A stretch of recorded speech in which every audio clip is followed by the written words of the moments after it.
Amém. Eu quero saudar os irmãos com a graça e a paz de nosso Senhor Jesus Cristo. Amém, irmãos? Amém. Eu é que agradeço sinceramente ao pastor Éder, à igreja, aos irmãos, pelo convite, pela oportunidade, pela honra, de poder participar dessa festa, 27 anos de organização da igreja. Então, é uma alegria muito grande estar aqui com os irmãos. Tenho a graça de ser pastor ali na Igreja Batista Nacional em Planaltina desde 2000, desde janeiro de 2000. Nós estamos já com 15 anos caminhando para o 16º ano de pastorado ali naquela igreja. Eu tenho experimentado muitas vitórias, recebido muitas bênçãos de Deus ali na cidade de Planaltina. Por isso estou acompanhado da minha esposa, essa morena linda, e você, minha esposa Clísia, e eu trago um abraço da minha família. Os meus filhos que não puderam estar aqui hoje estão se organizando lá para um acampamento amanhã, a Priscila, minha filha mais velha, o Gamaliel e a Mariana e a Vitória. Meus 4 filhos ficaram ali em Planaltina, não puderam vir. Amém, irmãos. Eu quero, sem mais delongas, convidar os irmãos a abrirem suas Bíblias comigo. Em Mateus capítulo 16, aos pastores também nosso abraço, os pastores aqui do estado do Goiás, da cidade de Goiânia e de outras cidades também do Goiás. Prazer, os que eu já conheço, os que eu não conheço ainda, prazer estar com os irmãos também. Mateus capítulo 16, irmãos, verso 18.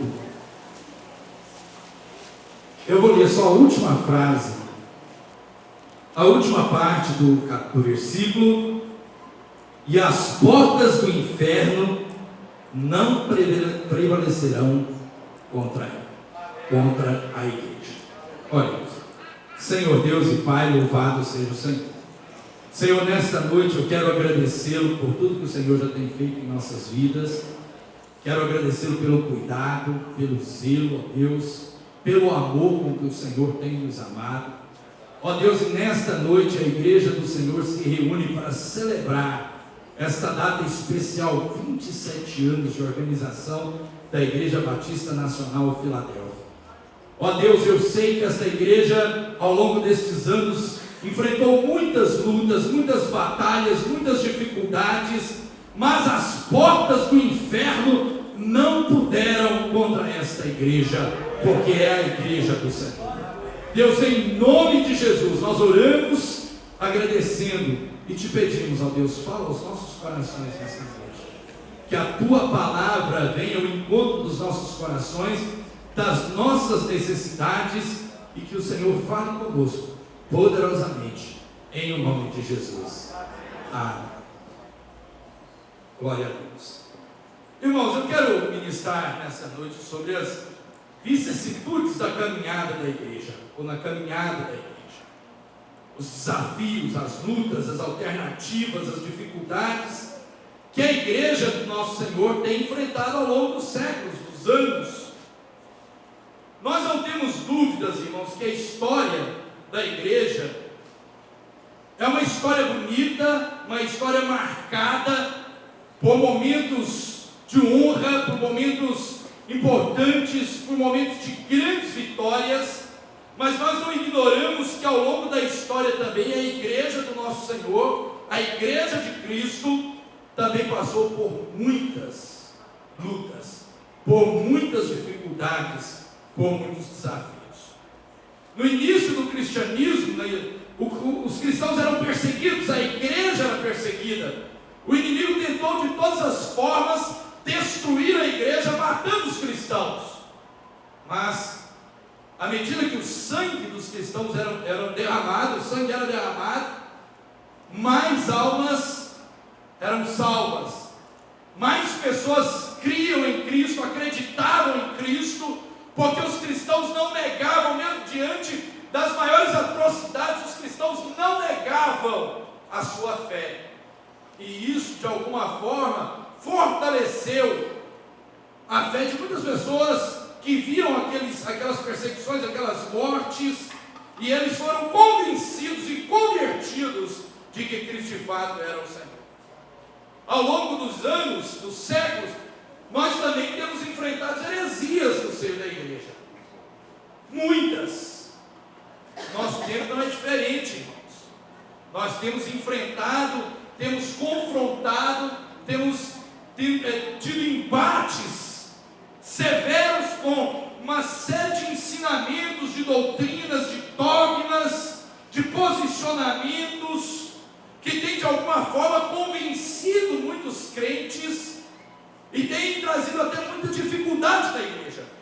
Mas essa também foi uma das armas do inimigo para vencer a igreja: semear ensinamentos errados, semear heresias no meio da igreja. Mas a igreja também, ao longo dos séculos, soube consolidar a doutrina e superar as heresias.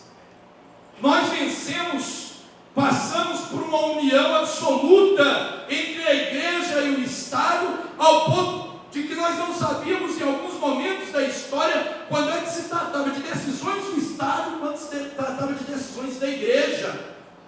Hoje nós cremos, nós pregamos, os batistas, a reforma dos reformadores, os batistas foram os primeiros a declarar que a igreja e o Estado deveriam ser separados, não deveriam andar juntos, mas que o Estado deveria cuidar das coisas da sociedade e a igreja deveria anunciar e cuidar das coisas relacionadas ao reino de Deus. Penso que ainda hoje discutimos e ponderamos quais são os limites éticos da relação entre a igreja e o Estado. Aí, o inimigo, no seu afã de destruir a igreja, também inundou a igreja com mundanismos, com práticas absolutamente pagãs, com práticas que não, de forma nenhuma, combinam ou estão ligadas à Escritura, mas são práticas mundanas e até mesmo de pecados. Ao longo dos séculos, irmãos, o diabo tem investido contra a igreja de Cristo, contra a igreja do Senhor. Mas nós cremos, como o próprio Jesus declarou, que as portas do inferno não prevalecerão contra a igreja. E as lutas que nós temos apresentado aqui aos irmãos, de maneira geral, as lutas que a igreja universal, que a igreja em todo o mundo tem enfrentado, também são as lutas que a igreja local enfrenta. Perseguições, apesar do Estado laico, apesar de tanta liberdade que nós temos, e acho que até em alguns momentos, algumas perseguições são neuras evangélicas, né? São evangélicos que têm o dom do martírio e estão sedentos para serem perseguidos, e aí inventam algum tipo de perseguição. Em algum momento eu acho que existe muito sentimento persecutório, quase esquizofrênico, em alguns cristãos que amam ser perseguidos. Acho que sim, mas eu sei que no Estado secularizado como o nosso, também há perseguições reais contra a igreja, contra a igreja de um modo geral e a igreja especificamente, a igreja local, vizinhanças, conselhos e tantas coisas que às vezes perseguem a igreja pelo simples fato de que a igreja anuncia, proclama o reino de Deus e denuncia os erros, o pecado, as mazelas. Por isso muitas vezes a igreja enfrenta perseguições, heresias. Pastor Éder, o senhor nunca teve nenhum problema com heresias sendo semeadas na igreja local? Acho que todos nós, irmãos, devemos ficar atentos, porque sempre há alguém ou há pessoas que aprendem alguma coisa que não é bíblica e eles querem implantar na igreja, e muitas vezes as coisas são heresias profundas. As realidades universais se repetem quando nós falamos da igreja local. A igreja não está isenta, imune de lutas, de desafios, de dificuldades, de batalhas ao longo dos anos. Mas eu sei que a igreja de Cristo, ainda que seja uma igreja humilhada ou humilde, ainda que seja uma igreja sofredora, e assim deve ser, como Cristo foi, ainda que seja, deve se portar como uma igreja humilde, como uma igreja que sofre, eu sei que também a igreja é vencedora, a igreja experimentará a glória de Deus, que sempre será derramada, como Cristo glorioso era. Irmãos, a igreja enfrenta muitos desafios, e nesta noite eu quero pensar com os irmãos alguns desafios que nós temos enfrentado neste tempo, neste momento da história. Primeiro desafio que eu quero chamar a atenção dos irmãos é para as exigências do mercado gospel. Irmãos, a igreja não é uma empresa, é uma instituição sem fins lucrativos, que deve prestar contas, e aí o pastor Ed sabe disso melhor, muito melhor que deve prestar contas ao Estado, à Receita, que deve ser uma pessoa jurídica, mas a igreja não é uma empresa, a igreja é uma comunidade, a igreja são homens e mulheres que se reúnem livremente para glorificar Jesus Cristo como Senhor das suas vidas. E nessa comunidade nós experimentamos comunhão. Somos muitas vezes confrontados em nossas fraquezas, somos confrontados em nossas limitações, somos confrontados no nosso pecado, somos confrontados na nossa perversidade, e às vezes isso dói, mas nós somos confrontados, precisamos ser confrontados, porque a igreja também é um lugar onde Cristo nos trata, nos coloca no eixo, no prumo. É um lugar onde Cristo trabalha no coração dos fiéis, dos homens e mulheres que se dizem ou que se chamam pelo seu nome, e ali são tratados. Então é um lugar onde nós experimentamos a comunhão, mas também é um lugar onde nós somos profundamente confrontados com a nossa humanidade. Mas a igreja não é uma empresa. Hoje, irmãos, há um mercado gospel, há um nicho de consumidores gospel, há empreendimentos gospel. O pastor Ed René, num livro, ele citou uma frase que ficou marcada no meu coração sobre essa questão. Ele disse assim: no início, a igreja era composta por homens e mulheres que acreditavam em Jesus. Aí a igreja chegou na Grécia e virou filosofia. Chegou em Roma e virou uma instituição. Na Europa e virou uma cultura judaico-cristã ocidental, terrível, né? Chegou nos Estados Unidos e virou um empreendimento. E aí chegou o Brasil.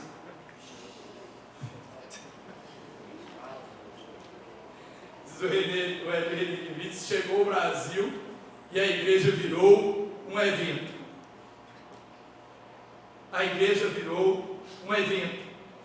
Irmãos, e como nós somos desafiados como pastores a enfrentar esta exigência mercadológica dos eventos gospel.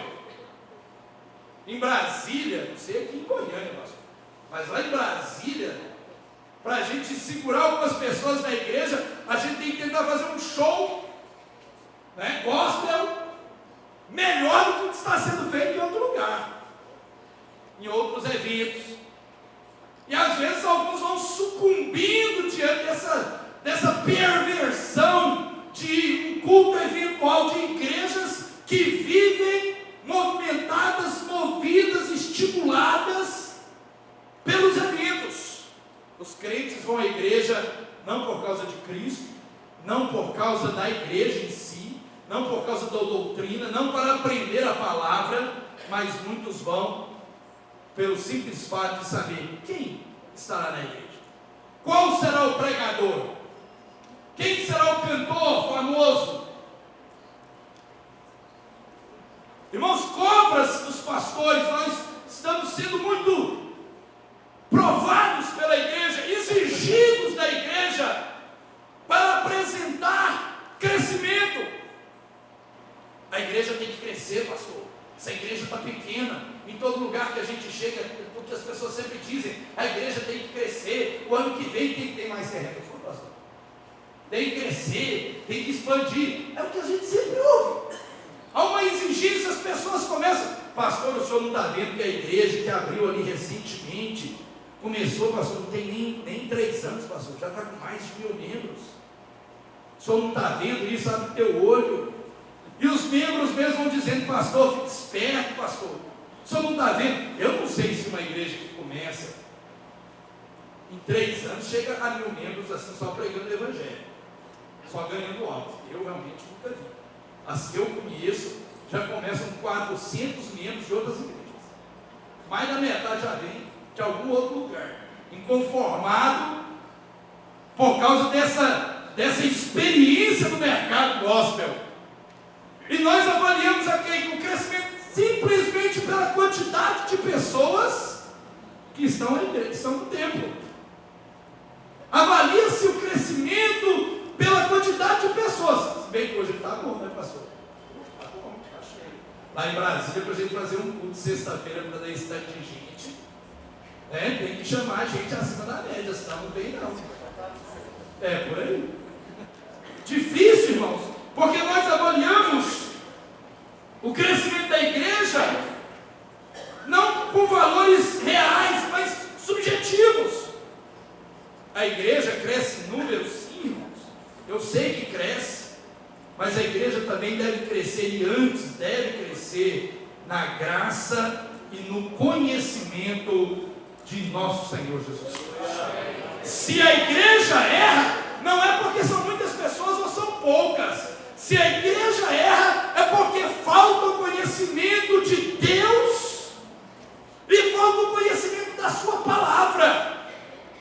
Irmãos, devemos resistir às exigências do mercado gospel.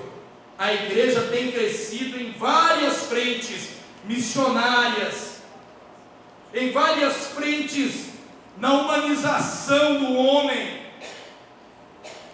mostrando às pessoas que elas precisam de fato de Jesus e que nós não somos super-heróis, não somos pessoas onipotentes, nós somos absolutamente dependentes de um Deus que é onipotente. O homem, no seu narcisismo, quer ser o Senhor das coisas, quer ser o Senhor da realidade, mas o fato, irmãos, é que só Deus é onipotente e nós devemos ser servos dependentes. Uma outra questão, irmãos, uma outra dificuldade, desafio, é a rotinização do culto. Quantas pessoas hoje chegam para nós, pelo menos para mim, vou dizer da minha experiência, imagino que não deve ser muito diferente com os colegas. Quantas pessoas chegam e dizem assim, pastor, eu tenho vindo ao culto, palavra boa, louvor, bem ensaiado, jovens renovados, bons cantores, bons músicos. Mas pastor, eu tenho entrado na igreja e tenho saído da igreja, para mim tem sido a mesma coisa. Essa semana uma jovem da igreja chegou e eu fiz uma mensagem sobre a razão por que nós devíamos servir a Cristo, as razões, e eu disse para aquelas pessoas, olha, vocês é que devem escolher a quem vocês querem servir. E durante a semana uma jovem da igreja chegou para mim e disse: pastor, naquele dia, se eu tivesse que tomar uma decisão entre servir a Cristo e ir embora do culto e não voltar mais, talvez eu tivesse ido embora do culto e não voltar mais. Porque para mim, vir à igreja e não vir é mais ou menos a mesma coisa. Sentar no banco da igreja, ouvir a palavra, cantar, ir embora vazia, é a realidade. Para muitos irmãos, o culto está se tornando uma rotina. Para muitos, a adoração está se tornando simplesmente um ato mecânico. Eu vou à igreja, sento no banco, os irmãos cantam e eu assisto. Depois eu vou embora.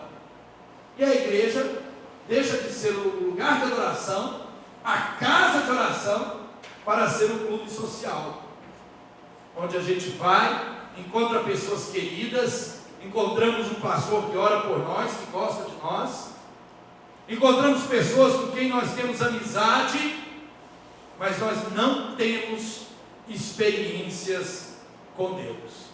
Irmãos, a Igreja Batista Nacional é uma igreja renovada, é uma igreja cheia do poder do Espírito Santo, é uma igreja que prega a palavra de Deus no poder e na autoridade do Espírito Santo, e nós cremos nisso. Portanto, o culto, ao vir o culto, você não pode se contentar em simplesmente ouvir uma bela palavra, uma bela palestra, mas você deve ouvi-la como a palavra de Deus, o sermão como a palavra de Deus, saindo para o seu coração, fluindo de Deus para a sua vida, para que você seja transformado em nome de Jesus. Você não pode se contentar em vir ao culto e ouvir cantores. Você deve vir ao culto e ser um adorador. Culto, irmãos, é o momento em que nós prestamos adoração a Deus. A igreja não pode entrar nessa mecanização, nessa rotinização da adoração, porque em virtude disso que vão surgindo as inovações, porque aí as pessoas querem despertar o povo de qualquer forma, ou pelo menos inventando uma série de formas, não é verdade? Vão inventando uma série de emendas litúrgicas para estimular o povo, para motivar o povo, para incentivar. E a culpa, irmãos, nem sempre é só do pastor que cede a essa tentação. Muitas vezes são os membros, as pessoas que, sendo sacerdotes, porque todos nós somos sacerdote. Os batistas acreditam no sacerdócio universal do cristão, do crente. Logo, você é um sacerdote, você deve entrar pelo novo e vivo caminho ao Santo dos Santos em adoração e clamar a Deus e adorar a Deus e buscar a presença de Deus. Nós não podemos, irmãos, condicionar a nossa adoração ao que é feito na igreja, porque é justamente por causa disso que há muitas inovações, querendo tirar a igreja da rotina. Está muito certo em casamento, né? Depois de alguns anos de casamento, a gente precisa sair de férias, né? Uma vez o irmão da igreja disse para mim: pastor, o senhor vai sair de férias? Eu falei: eu preciso, eu e minha família, nós precisamos sair de férias. Ele disse: pastor, mas o diabo férias. Eu falei: é por isso que a vida dele é um inferno. Eu não quero isso para mim. Eu não, desculpe. Meu irmão, me desculpe, mas eu vou sair de férias, né? Às vezes o casal precisa para Caldas Novas, renovar as alianças. Os homens são mais duros aí, de vez em quando precisam dizer para a esposa, viu, irmão? Se você esqueceu como é que diz, eu vou te lembrar, que é uma palavrinha muito importante. De vez em quando a gente tem que lembrar, chegar para a esposa e dizer, meu amor, eu te amo, você é linda. Então, tirar da rotina é muito importante no casamento. Mas a igreja não pode sair da rotina em invencionices. Não pode imaginar que vai sair do culto, da adoração, que vai promover algo a mais, que vai fazer algo a mais, com formas exteriores. Porque eu creio que o Espírito Santo habita sim no templo, mas o Espírito Santo habita num templo que Ele mesmo fez, e que somos nós. Você é o templo do Espírito Santo. Não permita que a sua fé, que a sua adoração se torne uma rotina fria. Não ceda às inovações, à tentação das inovações. A gente sempre orou de joelhos, sempre orou em pé, mas às vezes para as pessoas dizem, não, esse negócio não funciona mais. Agora, para Deus ouvir a oração, tem que orar plantando bananeira. Se não plantar bananeira, Deus não ouve. E aí vai um punhado de crente entrar no Pilates para aprender a virar. Não sei nem se Pilates ensina isso. Mas ensinei mais, aprende equilíbrio, desenvolve equilíbrio. E a pessoa vai para aprender a plantar bananeira para buscar a presença de Deus. Esses dias eu brincava lá na convenção, o pastor Hernandes Dias Lopes disse que lá na Coreia, pastor que não ora, seminarista que não ora de madrugada, não serve para ser pastor. Lembra disso? Quem estava lá? Você tem que orar. E eu falei, meu Deus do céu, eu servia para ser pastor até na Coreia, porque eu oro toda madrugada. Então a madrugada que eu não oro. Todos os dias, 3 horas da madrugada lá da Coreia, eu estou de joelho orando. Tem uma madrugada na Coreia que eu não oro. Não tem uma madrugada no Japão que eu não estou de joelho orando junto com meus irmãos japoneses nas madrugadas com eles. Pastor, o senhor está dizendo que a gente não deve orar de madrugada? Eu acho que você deve orar. Mas a gente condiciona, não, Deus só ouve se for de madrugada. Se você orar meio-dia, Deus não ouve a oração da meio-dia, Ele só ouve de madrugada. Por isso que eu sou ótimo. Aí nós condicionamos, meu Deus só ouve se orar desse jeito. Só ouve se eu desenvolver esse ritual. Eu tenho que fazer isso, depois isso outro, e assim, e aí finalmente Deus vai ouvir a oração. Mas é coisa absolutamente obsessiva. Criar rotina para fazer as coisas, porque senão não dá conta, você acaba virando uma obsessão, uma compulsão. Nós temos que entender que o nosso Deus é poderoso, Ele é onisciente, Ele é onipresente, Ele está conosco de madrugada, mas está o dia todo. Ele não abandona a gente de dia, porque Deus não dorme de dia.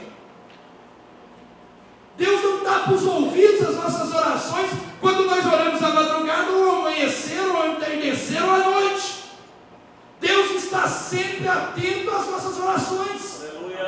Portanto, irmãos, o que eu quero dizer é que nós não devemos criar rituais e mecanizar a adoração, não condicionar a nossa adoração a essas coisas, mas buscar a Deus em espírito e em verdade, adorar a Deus em espírito e em verdade, porque é esses que Deus procura como adoradores. Finalmente, irmãos, a igreja precisa resgatar nos últimos dias o seu caráter profético.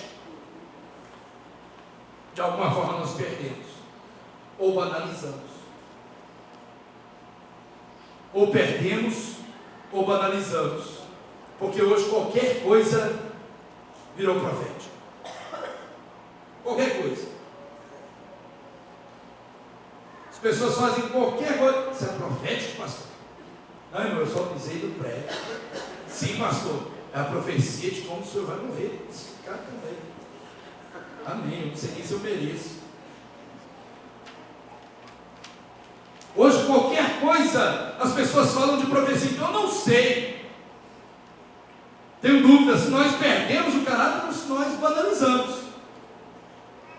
O fato, irmãos, é que nós precisamos resgatar o caráter verdadeiramente profético, de anúncio, de proclamação e até mesmo de denúncia.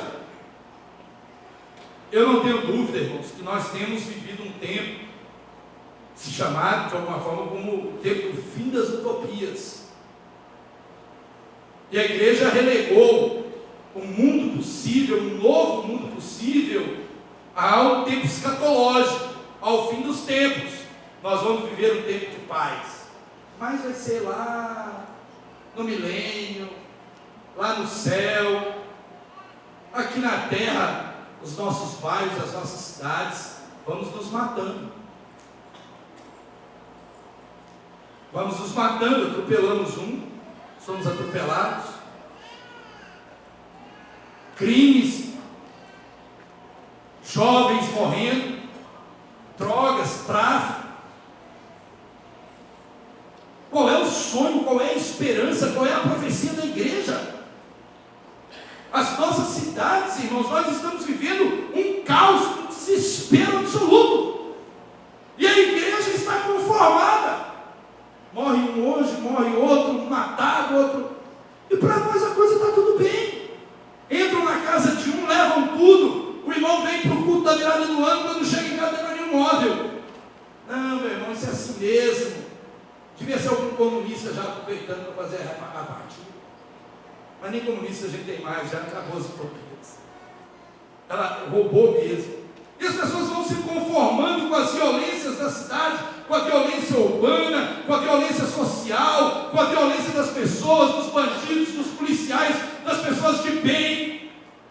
Nós vamos todos nos conformando com a violência, porque perdemos a capacidade profética de dizer: nós estamos nesta cidade e vamos buscar e pregar e anunciar a paz de Deus para a cidade até que Cristo venha. Eu sei, irmãos, que a minha cidade, a minha moradia final é o céu. Eu estou aqui peregrinando, mas por quanto tempo nós vamos peregrinar? Se alguém disser para você que Jesus vai voltar em 2017, desconsidere isso, porque a pessoa não tem como comprovar o dia que Jesus vai voltar. Se tem uma coisa que foi bem escondida por Jesus, foi a volta dele. Tanto que ele até mostrou os sinais da volta dele: guerras, rumores, não é isso? Pestes, fome, ou seja, coisas que aconteceram na história da igreja, na história da humanidade, sempre. Nós sempre devemos estar preparados, porque a qualquer momento ele voltará. Mas até ele voltar, nós estamos peregrinando. Mas por quanto tempo vai durar a sua peregrinação? Você sabe? Eu, irmão, se Cristo, para mim morrer é Cristo, é lucro até. Mas eu tenho uma mulher bonita e eu não quero deixar ela ainda. Né? Tem uns menininhos ainda precisando de. Vai que eu vou e ela casa de novo, não vai dar certo. Né? Então, tem uma mulher bonita, melhor que eu fique para compartilhar alguns dons com a igreja. Tem os meus filhos, eu não quero. Eu não sei se, pela perspectiva, aí nós vamos viver ainda mais 40 anos. Será que você vai viver mais 40 anos, mais 50 anos, mais 60 anos, conformado com as coisas que acontecem nesse mundo, sem fazer nada, sem denunciar, sem dizer que esse não é o propósito de Deus, sem buscar a paz, sem buscar a vitória de Cristo sobre a nossa cidade? Não estou pregando aqui uma implantação terrena do reino através do estado da política, mas estou dizendo que a igreja deve se mobilizar profeticamente para anunciar: arrependei-vos, o reino de Deus está próximo. Nós estamos aqui vivos. precisamos resgatar o caráter profético da igreja. Às vezes nós espiritualizamos. Não, pastor, o que importa é a minha paz interior. Bonito, lindo. Eu busco ela todo dia. Recomendo que todos busquem, né? No momento de luta, a gente fica, Senhor, a paz interior. Senhor, a paz interior. O menino, Pai, a paz interior. Para. Deixa eu encontrar a paz interior. Eu sei, irmãos, nós precisamos ter paz. Cristo veio nos trazer paz. Mas a igreja precisa se levantar, entender que nós pertencemos a uma cidade, pertencemos a um país, devemos nos integrar e lutar para que o nosso país, para que a nossa cidade, para que o nosso bairro seja melhor. Não nos alienando desse mundo, imaginando que nós só estamos aqui para sofrer e ver dessa forma a esperança acabar, ou melhor, viver no desespero. A igreja precisa renovar o caráter profético que nos move à esperança da glória de Deus. Penso, irmãos, que eu poderia continuar elencando ainda muitos desafios, muitas alternativas. Na caminhada da Igreja Batista Nacional Filadélfia, eu poderia apontar uma série de outras coisas para as igrejas batistas. Quero mencionar apenas estas. Por isso eu quero desafiar os irmãos a não se conformarem com as exigências do mercado gospel. Desafiar os irmãos a não rotinizarem a sua adoração, a rotinizarem a fé. Desafiar os irmãos a renovarem o caráter profético da igreja em Cristo Jesus. Vamos nos colocar de pé.